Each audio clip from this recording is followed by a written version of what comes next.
الحسنى فسنيسره لليسرى وأما من بخل واستغنى وكذب بالحسنى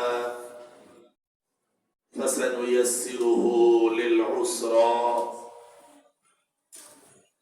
وما يغني عنه ماله إذا تردى إن علينا للهدى وإن لنا للآخرة والأولى فأنذرتكم نارا تلظى لا يصلاها إلا الأشقى الذي كذب وتولى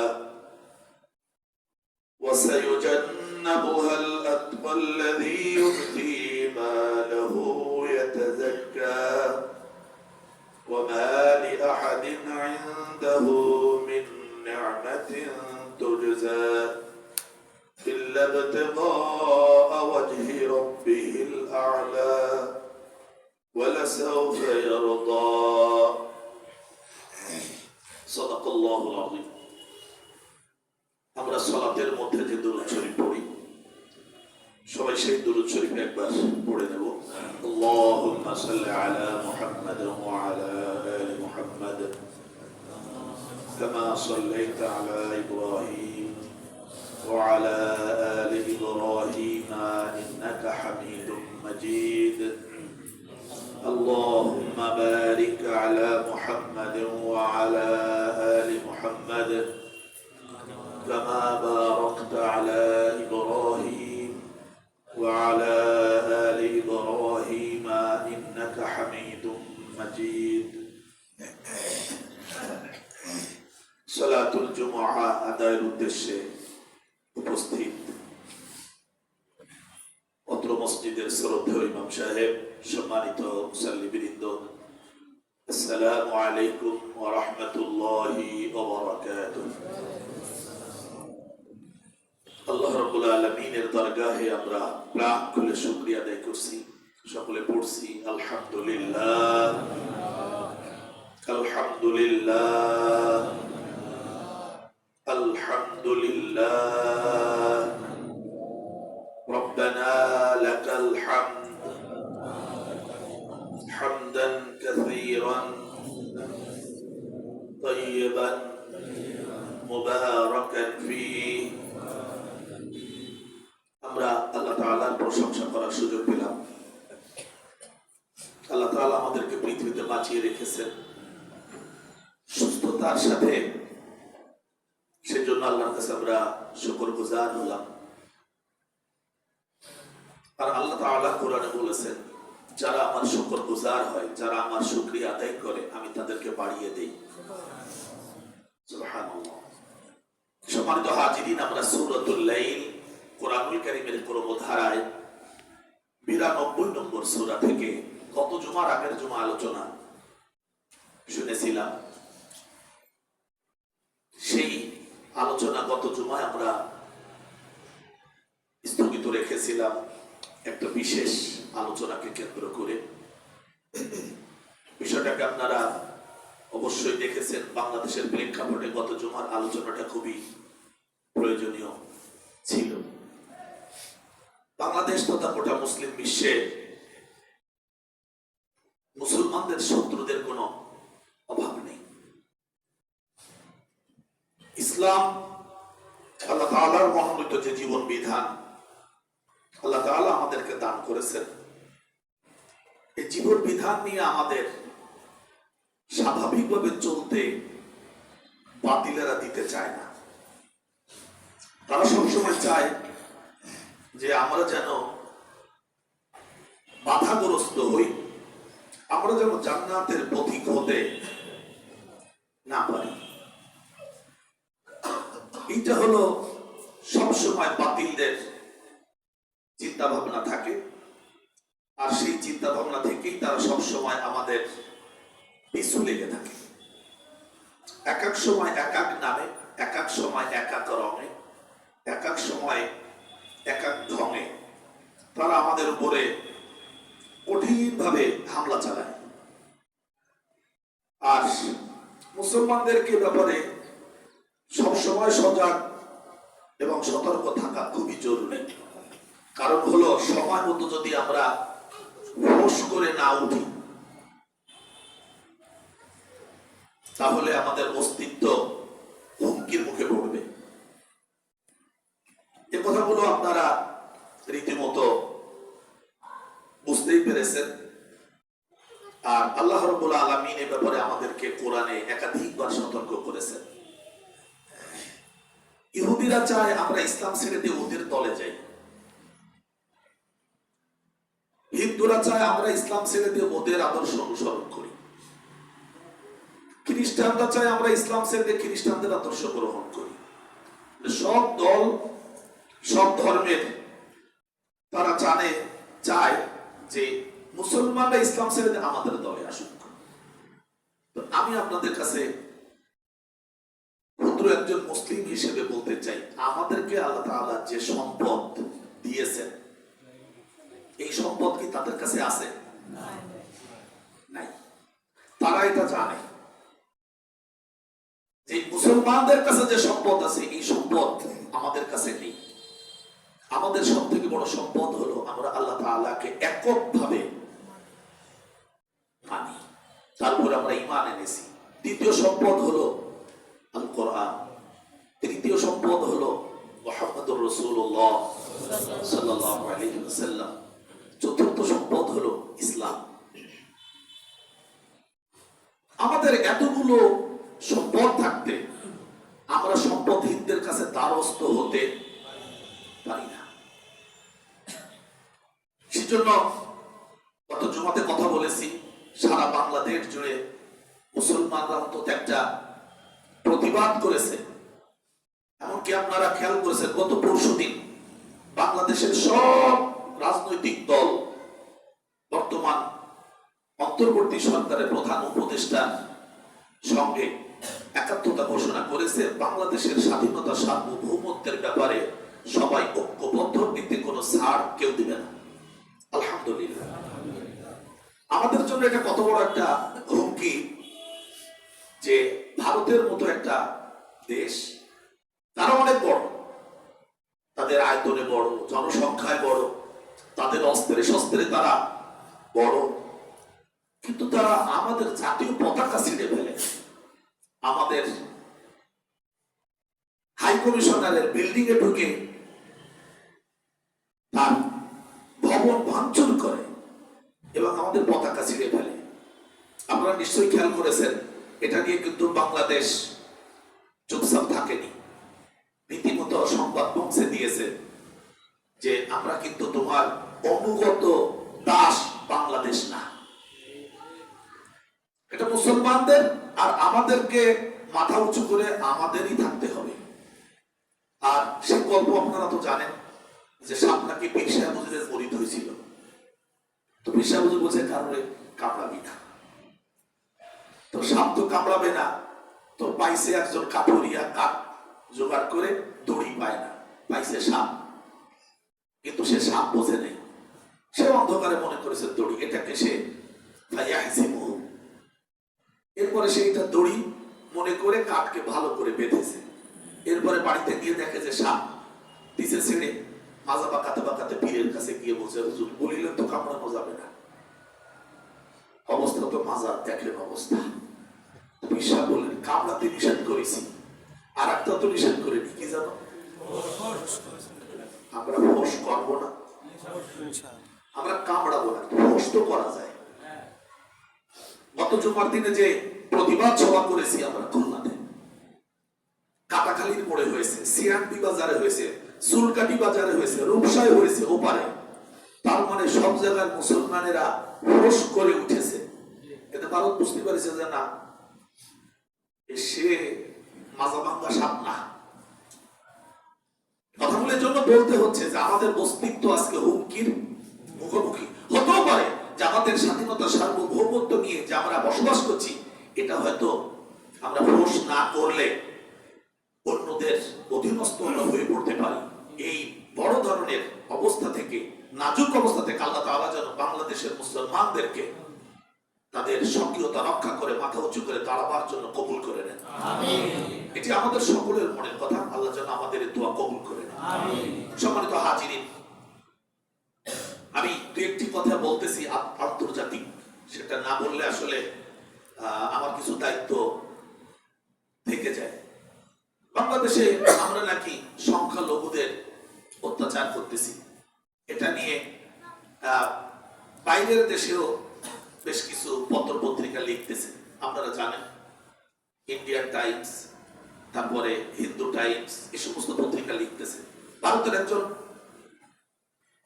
বড় মাপের নেত্রী, আপনারা বুঝে ফেলেছেন, তিনি বলেছেন যে বাংলাদেশে জাতিসংঘের শান্তি মিশনের সেনা মোতায়েন করা দরকার।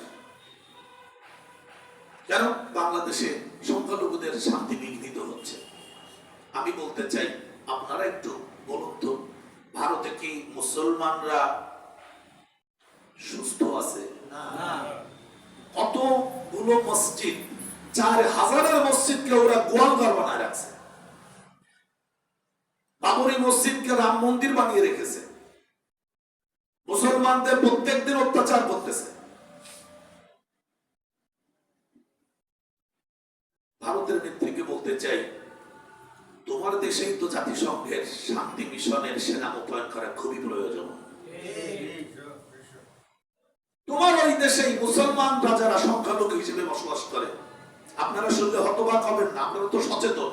আমি খালি বলি যাতে করে আপনারা বুঝতে পারেন। বাংলাদেশে হিন্দুদের সংখ্যা বর্তমানে 100 জনে 7 জন, চাকরি করে 100-তে 37 জন। চাকরির সরকারি কোটায় মুসলমানদের তুলনায় তারা 37% হিন্দু চাকরি করে বাংলাদেশে। আর ভারতে মুসলমানদের সংখ্যা 5%, তারা চাকরি করে মাত্র 1%। ভারতে নির্যাতিত কারা, ওরা নাকি আমাদের মুসলিম ভাইরা? শান্তি মিশন তো ওখানে পাঠানো উচিত। এই কথাগুলো আপনাদের সচেতনতার জন্য বললাম। তবে আমার মনে হয় সবার যখন বোধোদয় হয়েছে, চেতনার উদয় হয়েছে, তখন আমাদেরকে আমাদের জাতিসত্ত্বে বেঁচে থাকার প্রয়োজনে আমাদের সজাগ হওয়া দরকার। আল্লাহ তাআলা আমরা সহ আমাদের এই প্রজন্ম জেনজি যারা মাথা উঁচু করে দাঁড়াবার জন্য প্রেরণা জুগিয়েছে আমাদেরকে, আল্লাহ তাআলা আমাদের সন্তানদেরকে যেন ইসলামের ঐতিহ্য ধারণ করে তাদের মাথা উঁচু করে দাঁড়ানোর জন্য হিম্মত দান করে। আমাদের সন্তানদের জন্য আমরা দোয়া করব। যাই বলি, আমরা মনে করেছিলাম মনে আমাদের সন্তান একদম বকে গেছে, কিন্তু না, দেখলাম যে সত্যি আল্লাহ তাআলা তাদের মধ্যে একটা হিম্মত দান করেছেন। আলহামদুলিল্লাহ। গত শনিবারে আমি কয়েকটা কথা বলতেছি, তারপর আমার আলোচনায় যাব। গত শনিবারে আপনার এখানে সমাজ সেবা অধিদপ্তরের একটা শাখা আছে, আপনার পাওয়ার হাউসের মোড় থেকে কিছু দূর এগিয়ে রাস্তার পূর্ব পাশে, ওখানে একটা মত বিনিময় সভা ছিল। কেমন বাংলাদেশ চাই মত বিনিময় সভা আয়োজন করেছিলেন সাবেক সচিব রাষ্ট্রদূত হুমায়ুন কবির সাহেব। উনি বিভিন্ন দেশের রাষ্ট্রদূত ছিলেন। তো সেখানে আমরা 22 জন সদস্য উপস্থিত ছিলাম খুলনার বিভিন্ন পর্যায়ে। তো আমি ক্ষুদ্র হুজুর মানুষ হিসেবে আমিও একটা দাওয়াত পেয়েছিলাম। কেমন বাংলাদেশ চাই এটার উপরে উনি প্রশ্নগুলো লিখে নিয়ে আসছেন। 80 প্রশ্নের আলোকে আমাদের কাছে জানতে চেয়েছেন, আমরা মতামত দিয়েছি। তো সেখানে একটা বিষয় ছিল সংবিধান প্রণয়ন ক্ষেত্রে আমরা সংবিধান সংস্কার করব না নতুন করে লিখব, আপনাদের কি মত? সেখানে হিন্দু পুরোহিত ছিলেন, তারপরে বিভিন্ন সংগঠনের সভাপতিরা ছিলেন, খ্রিস্টান চার্চের খুলনা অঞ্চলের একজন দায়িত্বশীল ছিলেন। যাই হোক, আমি হলাম আপনাদের পক্ষ থেকে পুরোহিত আর কি, বুঝেছেন তো, হুজুর মানুষ আর কি।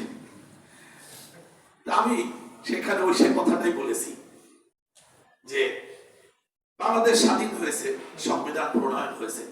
দুঃখের বিষয় হলো 85% জন মুসলমানের দেশে সংবিধান প্রণয়ন হলো, অথচ ইসলামকে সামনে রাখা হলো না। রাখা হলো এমন কিছু বিষয় যার প্রতি মুসলমানেরা বিশ্বাস স্থাপন করার সাথে সাথেই বেঈমান হবে। সমাজতন্ত্র, গণতন্ত্র, পুঁজিবাদ, ধর্মনিরপেক্ষ মতবাদ।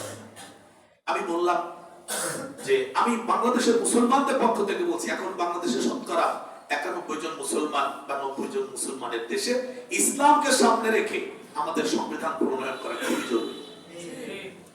কথা বললে একজন মহিলা ছিল, সে বলল ইসলাম তো ধর্মের ব্যাপার, এটা তো আবেগের বিষয়, এটা বাদ দেওয়া ভালো। সাথে সাথে প্রতিবাদ। মজার ব্যাপার হলো কুয়েতের একজন ছাত্র, সে খুব বলিষ্ঠভাবে বলল, কে আপনাকে বলেছে ইসলাম আবেগের ব্যাপার? কে বলেছে আপনাকে? আপনি কতটুকু লেখাপড়া জানেন? সাথে সাথে প্রটেস্ট করলো, বলল ইসলাম সম্পর্কে আপনি জানেন না যে it is complete code of life, এটা পরিপূর্ণ জীবন ব্যবস্থা, আপনি আবেগ বললেন কেন? বললেও মহিলা রীতিমতো ভড়কে গেছে, বলছে ইসলাম আবেগ না, ইসলাম হলো বাস্তব জীবন। এটাকে আপনারা বুঝবেন কবে? যিনি বলেছেন তিনি কিন্তু মুসলমান মহিলা। পরে হুমায়ুন সাহেব তিনি লিখে দিলেন, না, ইসলামের আলোকে সংবিধান প্রণয়ন হওয়া এদেশের সব মুসলমানদের মনের দাবি, প্রাণের দাবি। পাঠান গ্রহণ করবে কিনা জানি না, তো আমি এই কথাগুলো আপনাদের জন্য বলছি যে যেখান থেকে সংবিধান প্রণয়ন হবে যারা করবে তাদের কাছে তো এই সংবাদগুলো আমাদের পৌঁছানো দরকার। আপনি আমি মাঠে ঘাটে মিছিল করলে হবে না, ওখানে জায়গা মতো আমাদেরকে একটু খোসা দিতে হবে। সেজন্য আমি আপনাদের বলতেছি, যখন যেখানে সুযোগ পাবেন এই কথাগুলো আপনারা বলবেন যে এই কথাটা তো আমাদের প্রাণের দাবি।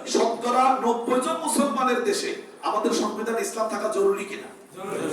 ইসলামকে কেন সামনে রাখা হলো না? কেন পুঁজিবাদকে রাখা হলো যা ইসলামের সাথে সাংঘর্ষিক? কেন ধর্মনিরপেক্ষ মতবাদকে রাখা হলো যা ইসলামের সাথে সাংঘর্ষিক?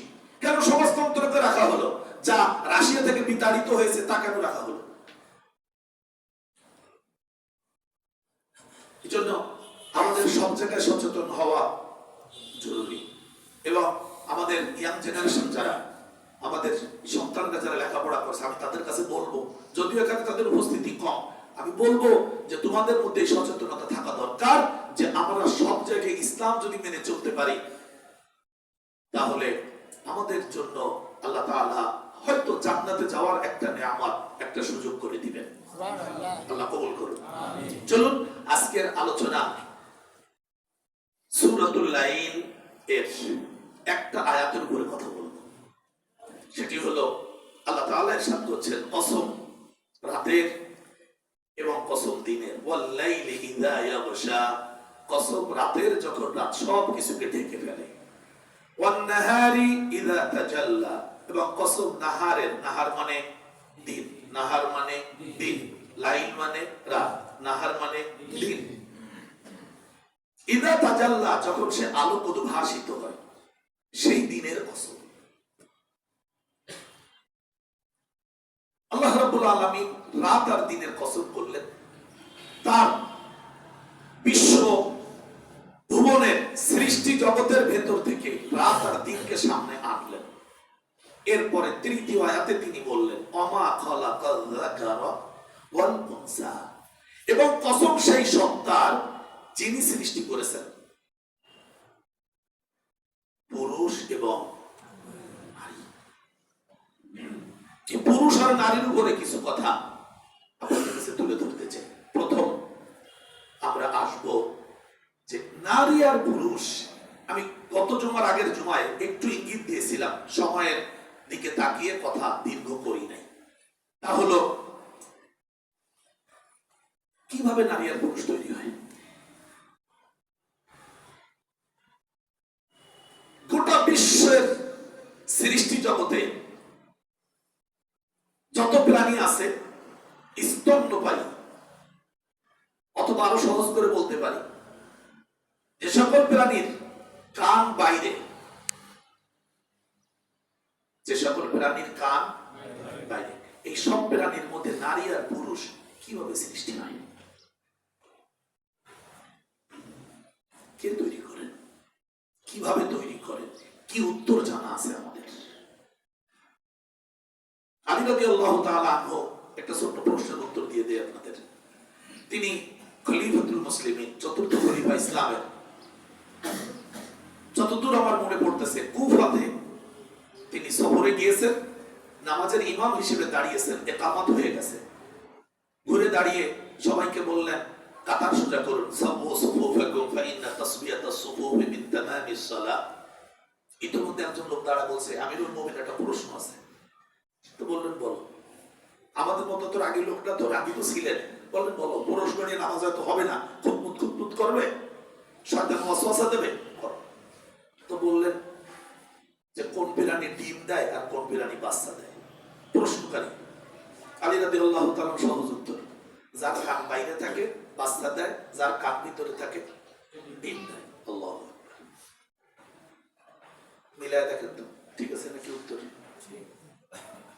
আল হায়াওয়ানুল্লাতী লাহা উযনানি বারিজাতানি, যে সকল প্রাণীর কানগুলো বারিজাতানি বাইরে বের করা থাকে, তালিদু ওয়ালাহাল উযনানি খুফিয়াতানি তাবিদু, আর যে প্রাণীর কান ভিতরে ঢুকানো থাকে তারা ডিম দেয়। আল্লাহ, উত্তর হইছে কি? কোসকে পাইছেন তো? গরুর কান বাইরে কি দেয়? ডিম দেয়। ঘোড়ার কান বাইরে ডিম দেয়। ইঁদুরের কান বাইরে ডিম দেয়। বাদুরের কান বাইরে ডিম দেয়, কি দেয়? মুরগির কান ভেতরে বাচ্চা দেয়।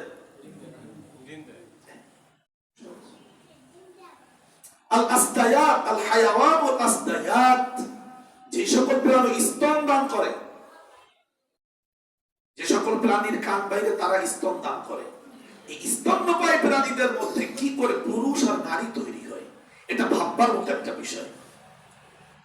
গোটা বিশ্বে যদি আল্লাহ রাব্বুল আলামিন শুধু মানব জাতির মধ্যে এক বছর গোটা বিশ্বে কোনো মেয়ে সন্তান জন্মাবে না, সব পুরুষ জন্মাবে, পরের বছর সব মেয়ে জন্মাবে। আপনারা বলুন তো, এভাবে যদি এরকম হয় যে 1925 সাল শুধু মেয়ে জন্মাবে গোটা বিশ্বে, 26 সাল ছেলে জন্মাবে, 27 সাল মেয়ে জন্মাবে, 28 সাল পুরুষ জন্মাবে, এভাবে যদি 10 বছর চলতে থাকে, 5 বছর ছেলে আর 5 বছর মেয়ে করে, মানব সভ্যতা পরবর্তী 10 বছরে ইনকারাতাত, পৃথিবী থেকে বিলুপ্ত হয়ে যাবে। আপনি হয়তো এটা নিয়ে ভাবেননি, কিন্তু যারা ভেবেছেন তাদের সাথে আমি একমত। এই যে নারী পুরুষের ভারসাম্য মাতৃগর্ভে কে রক্ষা করেন? এখানে আমাদের বিজ্ঞানের কোনো ভূমিকা? ভারত তো তাদের নারী সন্তানদেরকে ভ্রূণে থাকতেই অ্যাবর্শন করে দেয়। বিশ্বের মধ্যে ভারতে সব থেকে এইটা বেশি। বাচ্চা গর্ভে আসার পরে যখন 4 মাস হয়ে যায়, যখন তার লিঙ্গ নির্ধারণের সময় হয়ে যায়, তখন তারা যদি দেখে যে সেটা মেয়ে, তো তাকে সাথে সাথে অ্যাবর্শন করে। আমি গত কয়েকদিন আগে একটা বই কিনতে গেছিলাম, সৌভাগ্যবশত কর্তৃপক্ষ আমার কাছ থেকে বললো, হুজুর এটা আপনাকে হাদিয়া দেবো, নাম নেব না। আমি বললাম আমি তো কিনতেই চাইলাম। কয় না, আপনাকে হাদিয়া দেওয়া দরকার। বইটার নাম ভ্রূণের আর্তনাদ। বইয়ের নাম আমি পড়তে গিয়ে রীতিমত হতবাক হয়েছি। লিখেছেন একজন মহিলা, আয়েশা সিদ্দিকা। তিনি একটা বিশ্ববিদ্যালয়ের শিক্ষিকা, চমৎকার লিখেছেন। তিনি লিখেছেন বাংলাদেশের প্রেক্ষাপটকে কেন্দ্র করে যে ভ্রূণ যখন মাতৃগর্ভে আসে তখন মায়ের স্বাভাবিক সুস্থতা ব্যাহত হয়। তখন মা বুঝতে পারেন আমি মা হতে যাচ্ছি, অথচ তার ঘরের পেটের ভ্রূণটা পরিচয় দেওয়ার মতো না।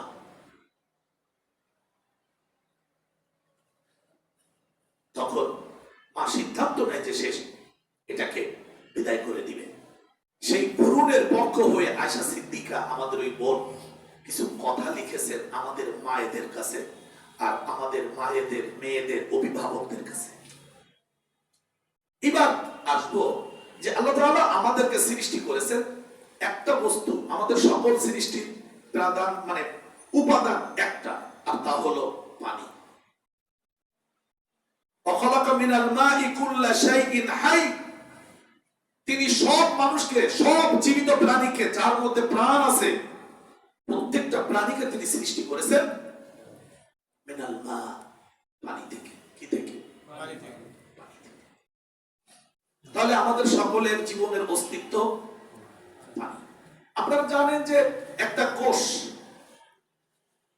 কোষের ভেতরে যে কোষটা সচল, যেই কোটি কোটি কোষ মিলে, আমি মনিরুজ্জামান দাঁড়িয়ে কথা বলতেছি,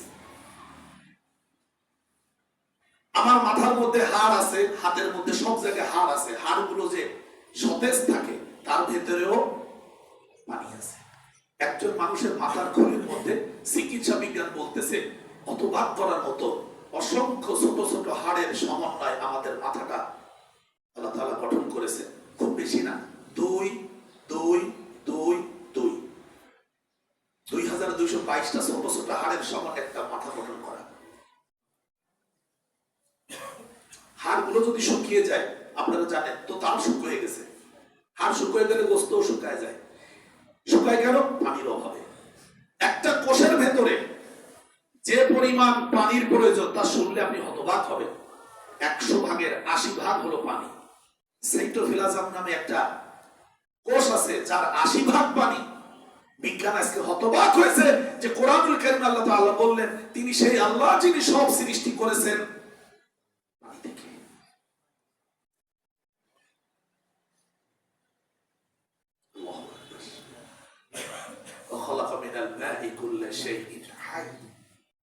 সবকিছু তিনি পানি দিয়ে সৃষ্টি করেছেন।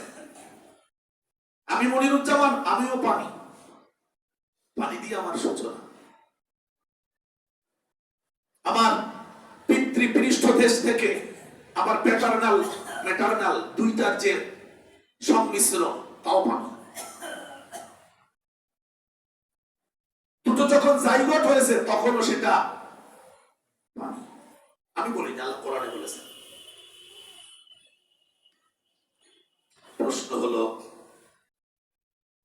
দুটো স্পার্ম আর ওভাম, ডিম্বাণু আর শুক্রাণু একত্রিত হলো, দুইটারই উপাদান পানি। সেই উপাদানগুলি কিভাবে সৃষ্টি করেছেন আল্লাহ তাআলা? এমব্রায়োলজি, চিকিৎসা বিজ্ঞানের এখন হতবাক করা তথ্য দিচ্ছে।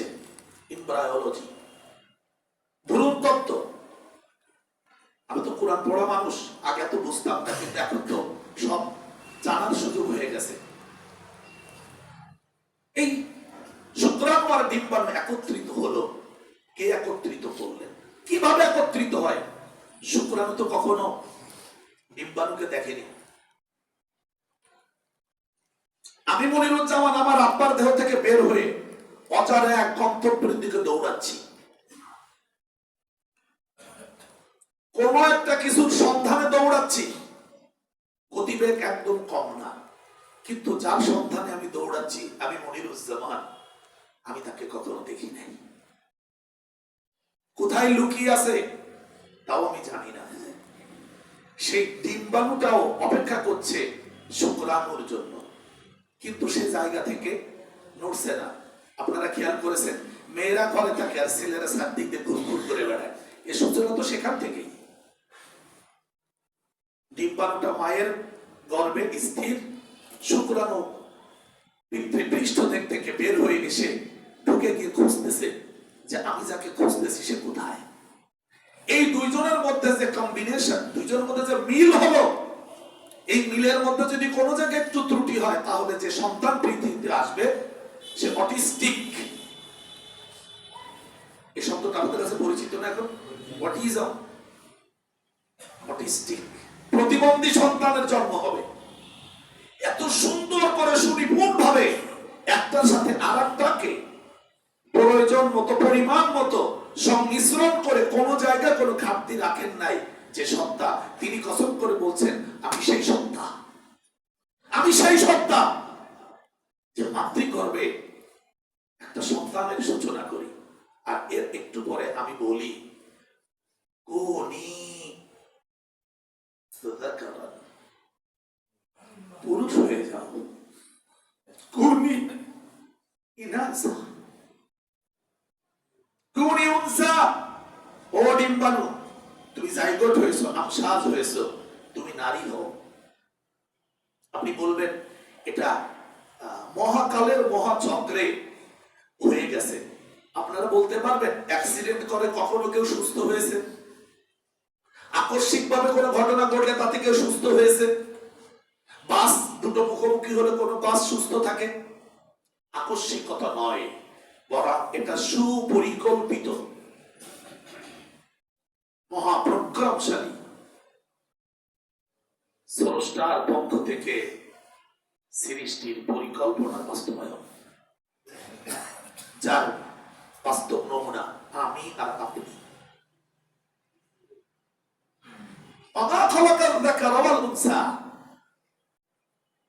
তাফসীরে আসছে, আমি আরবিতে বলবো, আপনারা আরবি হয়তো সবাই বুঝতে কষ্ট পাবেন।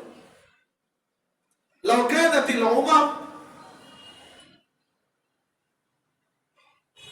তাআদ্দা যাকারা বিসাফাহাতি তারিখিহিম, যদি কোন জাতি তাদের ইতিহাসের পাতায় শুধুমাত্র পুরুষের নাম লেখে আর নারীদেরকে বাদ দিয়ে দেয়, ওই জাতি অল্প দিনের মধ্যে পৃথিবীর মানচিত্র থেকে হারিয়ে যাবে।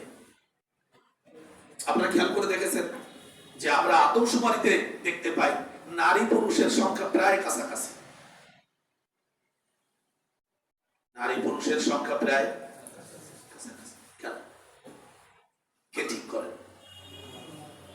কে ঠিক করেন? আপনারা কষ্ট নেবেন না, যদি আমি বয়সে আপনাদের অনেকের থেকে অনেক ছোট, আবার কারো থেকে বড়। গতকালকে আমি মাহফিল করতে গিয়েছিলাম এই খুলনা থেকে দশালির মোড় হয়ে মল্লিকের বেড় দিয়ে নদী পার হয়ে ওপারে ঘষিয়াখালী। তো সেখানে যাওয়ার পর আমার এক পুরাতন বন্ধু এসেছেন, ওনার ছেলে মেয়ে দুজনই আমার ছাত্রী। তো ছেলেটাকে এসে আমার জড়া ধরছে, আমি মসজিদের মধ্যে শোয়া ছিলাম, খুব জোরে জড়া ধরছে, কাঁদতেছে। বলছে কাঁদতেছিস কেন? আমার তো ভাবে দোষ আছে, ছাত্রদের সাথে তুইটা নেই বলে কাঁদতেছিস কেন? হুজুর আম্মু গত মাসে মারা গেছে, আপনারা বলতে পারি নাই। তোর মার বয়স কত হয়েছিল? 42। আব্বা কই তোর? আব্বা আসতেছে। তোর আব্বা আসছেন, আসার পরে স্টেজে আমি ডেকে এনে বসাইছি আমার পাশে।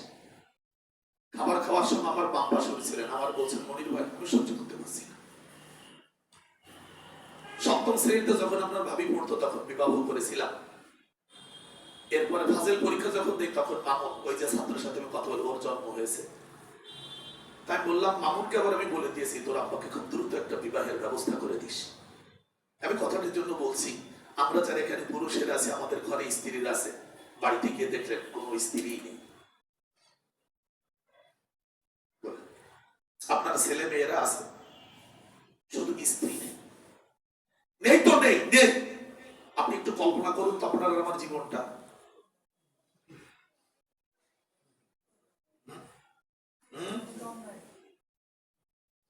একটা মানে কি বলবো, ঝুপড়ি ঘরে পরিণত হবে আমাদের ঘরগুলো, সে তো গেল। আর আমাদের মানে মনটা কেমন যেন ওই জান্নাতের মধ্যে আদম আলাইহিস সালামের জায়গা, জান্নাতের মধ্যে। তাই আল্লাহ আদম কি হয়েছে, একা একা তো এত বড় জায়গা।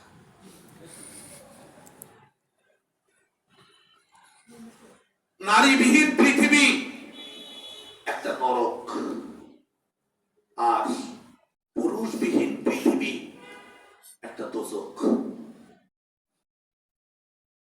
এই যে রেশিও, অনুপাত, কতজন নারী পৃথিবীতে থাকবে, কতজন পুরুষ থাকবে, কতগুলো ষাঁড় থাকবে, কতগুলো গাভী থাকবে, কতগুলো পুরুষ বানর থাকবে, কতগুলো নারী বানর থাকবে, সিদ্ধান্ত কার? আল্লাহ শুধু মানুষের কথা বলেননি, বলেছেন খালাকাল যাকারা ওয়াল উনসা। এমনকি শুধু এছাড়াও জড় পদার্থের মধ্যে আল্লাহ তাআলা বলছেন আমি সৃষ্টি করেছি খালাকাজ যাওজাইনির যাকারা ওয়াল উনসা, আমি প্রত্যেকটা প্রাণীর মধ্যে জোড়া সৃষ্টি করেছি।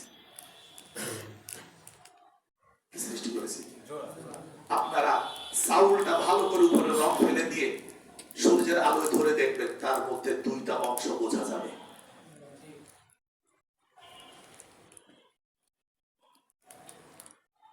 প্রত্যেকটা প্রাণীর মধ্যে, প্রত্যেকটা বস্তুর মধ্যে আল্লাহ তাআলা নেগেটিভ, পজিটিভ, ধনাত্মক, ঋণাত্মক।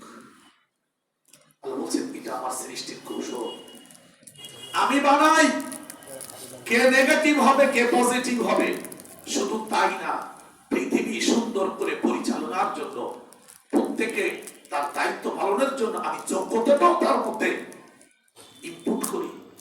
কবি আব্দুল আলিমের ভাষায় বলতেই হয়, সাবি মাইরা দেশে সাইডা জনম ভরে চলতে আছে মন আমার দেহ বড়ি। আমি মাঝে মধ্যে কোরআন কারীম পড়তে হতবাক হই, হারিয়ে ফেলি নিজেকে। আল্লাহ তুমি কত বড়। তুমি ইচ্ছা করলে আমি মনিরুজ্জামান আমাকে পৃথিবীতে নাও পাঠাতে পারতে। যদি আমার আব্বার পানিতে না কুলাতো, আল্লাহ যদি এই ক্ষমতা আমার আব্বার পানির মধ্যে না দিতেন, আমি মনিরুজ্জামানের জন্ম আমার হতো না, আপনাদেরও কেন হতো না। যদি তিনি আমার মায়ের মধ্যে এই যোগ্যতা না দিতেন যে একটা সন্তান ধারণ করবেন, এই পানিতে তার পানির ডিম্বাণু তৈরির পানির কোথাও যদি তিনি ঘাটতি দিতেন, আমি মনিরুজ্জামানের জন্ম হতো না। এটা বোঝানোর জন্য আল্লাহ তাআলা কখনো কখনো কাউকে কাউকে সন্তান না দিয়ে যাদের দেন তাদের বলে, দেখ তোর সে স্বাস্থ্য বলো, সিহারা বলো, পয়সা কড়িওয়ালা, তেইনি বুঝে দেখ, তুই ভাবিস না যে তোর ক্ষমতা। يهب لمن يشاء إناثا ويهب لمن يشاء الذكور أو يزوجهم ذكرانا وإناثا ويجعل من يشاء عقيما إنه عليم قدير। সূরা আশ-শুরা 42 নম্বর সূরা। আমি সেই আল্লাহ যাকে ইচ্ছা কন্যা সন্তান দান করি, যাকে ইচ্ছা পুত্র সন্তান দান করি, যাকে ইচ্ছা জোড়ায় জোড়ায় পুত্র সন্তান, জোড়ায় জোড়ায় কন্যা সন্তান, যাকে ইচ্ছা ছেলে এবং মেয়ে একই জোড়ায় আমি দান করি। আমি যাকে ইচ্ছা তাকে বন্ধা করে রাখি। আমি ক্ষমতাবান, আমি ক্ষমতাবান। ওমা খালাকাল যাকারা, আল্লাহ আমাদেরকে পুরুষ হিসেবে সৃষ্টি করে কিছু দায়িত্ব দিয়েছেন। মায়েদেরকে মেয়েদেরকে আল্লাহ তাআলা নারী বানিয়ে তাদের কিছু দায়িত্ব দিয়েছেন, সেই বৈশিষ্ট্য পালন দিয়েছেন, সেই দায়িত্ব পালনের যোগ্যতা আল্লাহ তাআলা দিয়েছেন। আলহামদুলিল্লাহ। আমরা আমাদের মা, গতকালকে আমার এক বন্ধু বলতেছিল, তার পাশে আরেকজনকে বলতেছে, আমি পাশে খাতা দেখতেছিলাম, সে বলতেছে যার মা বেঁচে আছে তার দোয়ার জন্য জান্নাতের একটা দরওয়াজা খোলা আছে, মা তো তার সন্তানের জন্য দোয়া করে। আর যার বাবা আছে, মা নেই, তারও জন্য দোয়ার একটা দরজা খোলা আছে। আর যার দুজন আছে তার জন্য দুইটা জান্নাতের দরওয়াজা খোলা আছে। তুমি কষ্ট নিও না যে তোমার আব্বা মারা গেছেন, তোমার জন্য তো তোমার মা বেঁচে আছেন, তোমার জন্য দোয়ার একটা দরজা এখনো খোলা আছে।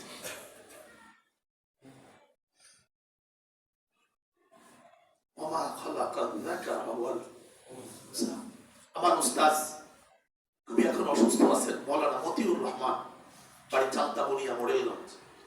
তিনি একদিন ক্লাসে গল্প করতেছিলেন, বেড়া ওই তো বেড়া না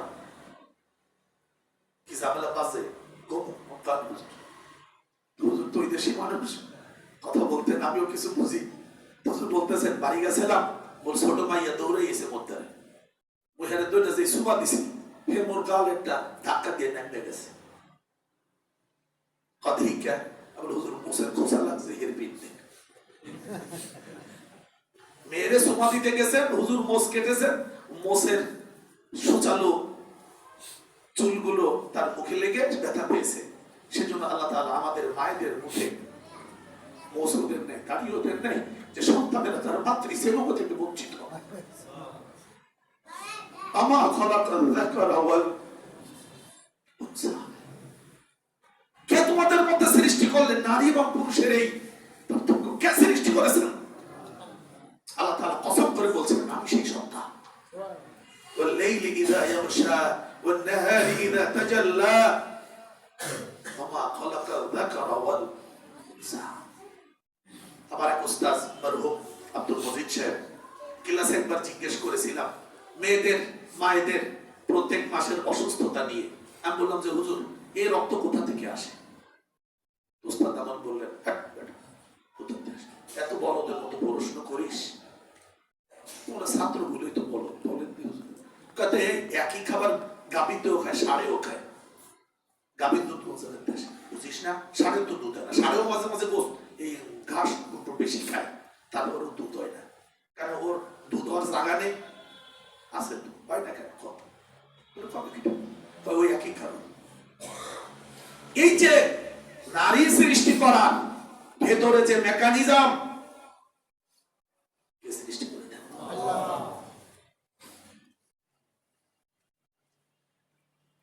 আপনি আপনার স্ত্রীর কাছে গেলে, আমি আমার স্ত্রীর কাছে গেলে দেখা মাত্রই মনের মধ্যে একটা প্রশান্তি লাগে। আল্লাহ কোরআনে বলে দিয়েছেন সূরাতুর রূম 30 নম্বর সূরা 21 নম্বর আয়াতে, ومن آياته أن خلق لكم من أنفسكم أزواجا لتسكنوا إليها। আল্লাহ তাআলা সৃষ্টির অন্যতম নিদর্শন হলো যে তিনি তোমাদের ভেতর থেকে জোড়া সৃষ্টি করেছেন।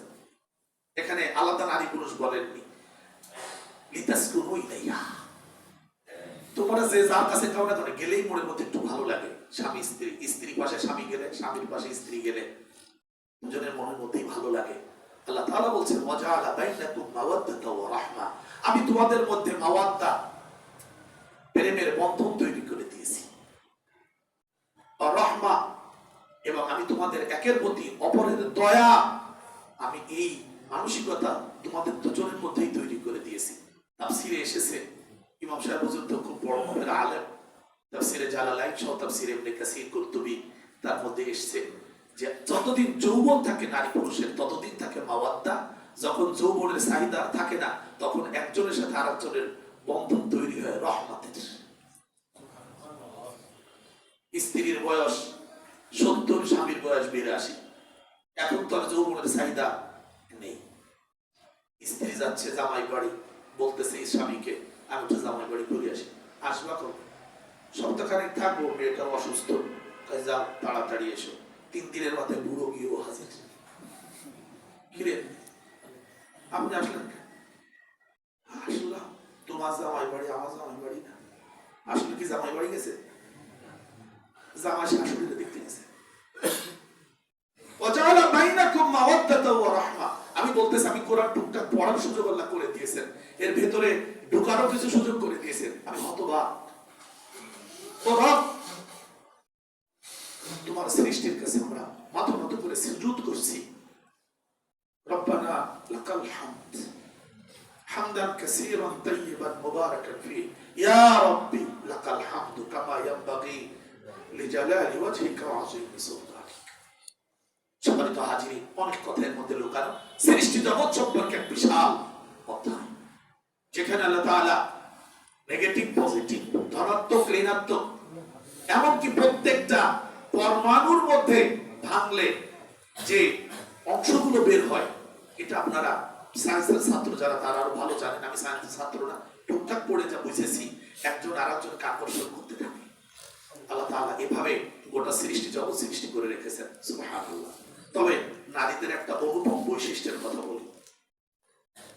নারীদের সৃষ্টি হয়েছে কোথায় বলেন? আস্তে করো, জোরে বলেন। নারীদের সৃষ্টি হয়েছে কোথায়? জন্ম হয়েছে কোথায়? জান্নাতের মধ্যে। এই জন্য মহিলারা দেখবেন তাদের ছোট্ট ঘরটাকে জান্নাতের মতো সাজিয়ে রাখে। এক মজার অধ্যায়, তার ছোট্ট ঘরটাকে সে সুন্দর করে সাজাবে, এটা তার স্বভাব, এটা কিন্তু পারবেন না। আমার মেয়েটা নবম শ্রেণীতে পড়ে, তার একটা রুম আছে, তার রুমে গেলে বোঝা যাবে যে না একটা মেয়ে। আর আমার 2টা ছেলে আছে, তাদের রুমে গেলে দেখবেন এনে লুঙ্গি ফেলানো, অনেক খাতা বাড়ি সেখানে, আর ওর মা বক করতে থাকে, দেখছি মেয়েটা কত সুন্দর করে বুঝে, তোরা করিস কি? আমি মুসমুস করে হাসি, কারণ হলো দুইজনের স্বভাবে আল্লাহ তাআলা 2টা বৈশিষ্ট্য দিয়ে সৃষ্টি করেছেন, যা তাফসীরে লেখা। আমি কি বোঝাতে পেরেছি আপনাদের? তাহলে আল্লাহ তাআলা কি বললেন? আমি সেই সত্তা, আমি আমার কসম করতেছি, আমি নিজেকে কসম করতেছি, তবে নাম বলে না, যিনি সৃষ্টি করেছেন পুরুষ আর তার কসম, আর সেই কসম তার, তিনি কে? আমার চেনো না, আমি ইসলাম দিছি, আমার ইসলামের বিরোধিতা করো, আমার ধর্মের বিরোধিতা করো, আমার নবীকে তাড়াবার চেষ্টা করো, তোমার জীবনের একটা উপাদান দুর্বল করে দিলে কার আর সোজা প্রতিবার, খালি এই জায়গায় একটা জিনিস খালি কম করে দিলে, একটা জিনিস কম হলেই শেষ। যাই হোক, আল্লাহ তাআলার কাছে সাহায্য চেয়েছি, তিনি যেন আমাদেরকে কোরআন বোঝার তৌফিক দান করেন। এবং এই গভীরে যখন ঢুকবেন তখন আপনি নড়াচড়া করবেন কম। নড়াচড়া মানে মানে নাস্তিকদের কথায় নড়বেন না, যে না যা বলতেছে সব বাতিল কথা। 2 দুইটা ঘোষণা আছে। একটা ঘোষণা হলো আজকে শুক্রবার আপনাদের জন্য একটা দাওয়াত আছে। খুলনা বিভাগীয় কওমি মাদ্রাসা পরিষদ ওটা একটা খতমে নবুয়তের সম্মেলন ডেকেছেন আজকে খুলনাতে দারুল উলুম মাদ্রাসায়। বিকালে এটা বাতাসর থেকে শুরু হবে, মেহমান থাকবেন। এখানে লেখা আছে মক্কা থেকে আগত শেখ মাওলানা আব্দুর রউফ বিন আব্দুল আজিজ হাফিজ মাক্কি, কেন্দ্রীয় সিনিয়র নায়েবে আমির ইন্টারন্যাশনাল খতমে নবুয়ত মুভমেন্ট। পরের মেহমান হলো মদিনা থেকে আগত শেখ ডক্টর মাওলানা আহমদ আলী সিরাজ মাদানী, কেন্দ্রীয় সেক্রেটারি ইন্টারন্যাশনাল খতমে নবুয়ত মুভমেন্ট। সভাপতিত্ব করবেন খুলনা দারুল উলুম মাদ্রাসার সূর্য মুহতামিম মাওলানা হাফিজ মুশতাক আহমদ সাহেব। আপনারা আমন্ত্রিত। আর দ্বিতীয় হলো গত জুমায় যে প্রস্তাবটা দিয়েছিলাম যে নামাজটাকে একটু আগানো যায় কিনা, তো আলহামদুলিল্লাহ আমাদের ইমাম সাহেবের কাছ থেকে আমি সংবাদ পেলাম কমিটির যারা দায়িত্বে আছেন ওনারা সম্মতি পেশ করেছেন। আমরা 12টা 20-এ জুমার আলোচনা শুরু করবো ইনশাআল্লাহ। আপনাদের একটু কষ্ট হবে না, শীতকাল তো মানে মাত্র কি বলে সেই জুমা ভরে যেতে যেতে আসলে রাজার কায়দাটা এরকম হয়েছে। তো সেই জন্য আপনাদের কাছে একটু দাবি যে আপনারা 12টা কত বলেছি 12টা 20 আমরা আলোচনা শুরু করব। আর 1টা 5-এ আমার আলোচনা সমাপ্তি টানার চেষ্টা করব, যাতে করে আমরা 1:15-টায় আমরা খুতবায় দাঁড়াতে পারি ইনশাআল্লাহ। 1:15-টায় আমরা খুতবায় দাঁড়াবো ইনশাআল্লাহ আগামী জুমা থেকে। শীতকালের কারণে আমরা এই সময়টাকে একটু করেছি। আপনারা কষ্ট পান নাই তো? না, কষ্ট হলো আমার। কেন জানেন? আমি তো দৌড়াতে থাকি, আমি যে কি করি এটা আপনারা পাশে থাকলে বুঝবেন। গতকালকে যেখানে মাহফিল করেছে জায়গাটা কত স্মুথ রোড, যাতায়াত কত সুন্দর, মানে সেই জায়গায় এখনো পর্যন্ত মোটরসাইকেল নিয়ে যাওয়া যায় না, এখনো পর্যন্ত যাতায়াত ব্যবস্থা নদীপথ ঘুষিয়াখালী। তো যাই হোক, এখানে কয়েক ভাই আছেন ওনারা কালকে গিয়েছিলেন সেই মাহফিলে, তো ওটা মুসুস করে হাসতেছেন আর কি। তো আমার তো দৌড় আর দৌড়। বাসায় এসে ঢুকছি, জুমার খুতবাগুলো দেখছি, লিখছি, পড়ছি, গোসল করতে ঢুকছি, আর মোবাইল তো আসতেই আছে, বের হয়ে দৌড়াতে দৌড়তে আসছি। আপনারা দোয়া করেন যেন আমি আল্লাহ তাআলা সময় মতো আমাকে আসার জন্য কবুল করে নেন। জি, তাহলে 2টা ঘোষণা আমরা পেয়ে গেলাম। আমরা দাঁড়িয়ে কাতার সোজা করে সুন্নাত পড়ে নেব।